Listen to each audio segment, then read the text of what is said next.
E aí, galerinha, beleza? Saudade de vocês, aqui é o Sardinha. Bom, esse vídeo eu quero estar passando para vocês os tipos de brincadeiras que nós temos, né? São brincadeiras muito legais e nessa época, nessa crise que nós estamos vivendo, esse isolamento social, é muito importante a gente apostar nas brincadeiras. Se por um lado a gente não pode ir à escola, temos essas limitações agora, estamos passando por uma fase aí complicada. Por outro lado, é necessário a gente saber a importância das brincadeiras e não deixar de brincar, tá? Por isso, a aula de educação física hoje, eu quero falar um pouco sobre as brincadeiras. Eu quero passar para vocês uma grande quantidade de opções aí para vocês escolherem as brincadeiras mais interessantes e vocês desenvolverem em casa com os pais de vocês. Então, junto com os pais, os irmãos, a família aí, eu vou dar algumas possibilidades de vocês brincarem, algumas opções para vocês poderem escolher várias brincadeiras. Lembrando que vocês já sabem fazer alongamento, então façam os alongamentos que vocês já sabem, tá bom? De maneira cuidadosa, sempre com acompanhamento de um adulto, cuidado com a postura, com as posições.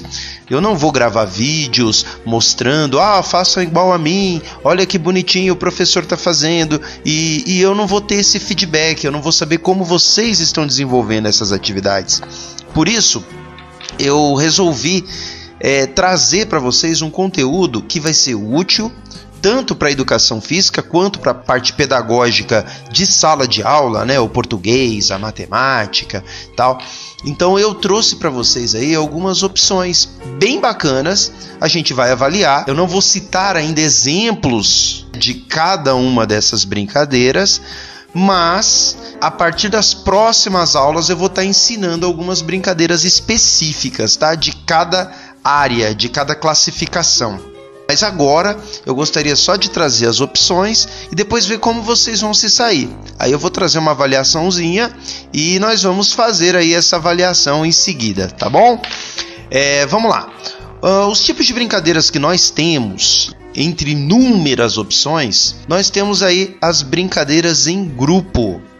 As brincadeiras em grupo, elas são muito importantes aí para ajudar a desenvolver planos, estratégias.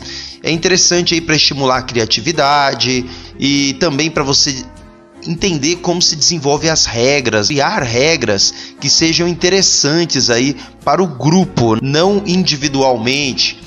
Só que nessa época de isolamento, nós temos que desenvolver as atividades em grupo com a família. Infelizmente, nós não podemos nos reunir aí com os nossos amigos. Claro que é muito importante, seria muito interessante estar fazendo essas atividades em grupo com vários amigos, mas nós não podemos. Então, vocês vão ter que desenvolver essas atividades com a própria família de vocês, tá? Os irmãos e os pais de vocês, né? E as pessoas que moram aí na casa de vocês. Tá? São essas brincadeiras que nós já fizemos muito aí na escola. São várias, não vou citar exemplos hoje, mas depois eu vou estar trazendo aí possibilidades para vocês, tá bom? Bom, se você não quiser brincar com a família, às vezes a família está ocupada, não está podendo te dar muita atenção e tal, então nós temos aí os quebra-cabeça. Quebra-cabeça também é um outro tipo de brincadeira bem interessante, é bom para estimular o raciocínio, né? O raciocínio lógico, né? Que é muito importante aí para desenvolver a matemática, a concentração, a inteligência. Então, esse tipo de brincadeira, né? Os quebra-cabeças, eles são muito fáceis de serem improvisados. Você pode pegar aí, às vezes, uma imagem, uma figura numa revista, recortar e transformar num quebra-cabeça com facilidade. E você pode brincar aí de competir o quebra-cabeça. Você pode estar fazendo aí com o seu irmão, quem monta mais rápido, quem consegue desenvolver aí o quebra-cabeça melhor, com mais peças. Enfim, tem inúmeras possibilidades aí de você utilizar o quebra-cabeça. Além do quebra-cabeça, nós temos os jogos de mímica. Os jogos de mímica, eles são sensacionais, tá? Eles ajudam aí a fazer associações de palavras, isso é muito bacana, estimula também o desenvolvimento cognitivo, a inteligência. você aprender aí um pouco de português através da linguagem corporal, que eu acho que é um dos principais objetivos da educação física. Você não se expressar só com palavras, você se expressar também com o seu corpo. Por isso, os jogos de mímica são muito legais.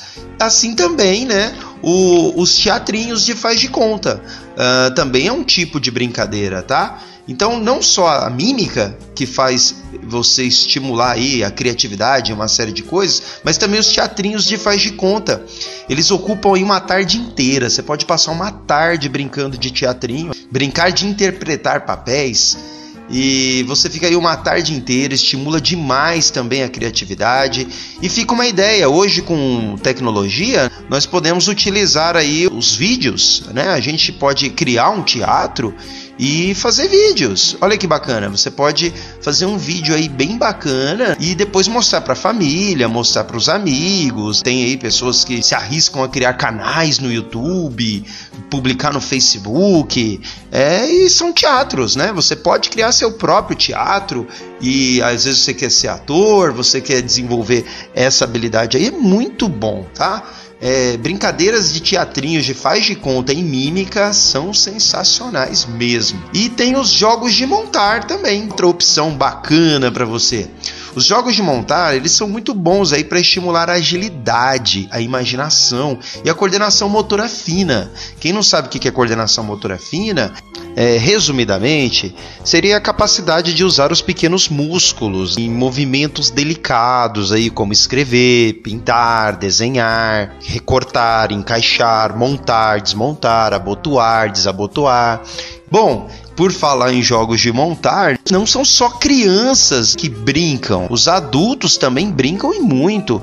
Olha que interessante, esse quebra-cabeça 3D, como é que você vai montar isso? Então, às vezes a criança tem dificuldade, é uma coisa que serve para a família inteira, tá? Não só a criança pode montar aí o quebra-cabeça 3D, mas os adultos podem ajudar, é muito legal, é muito interessante.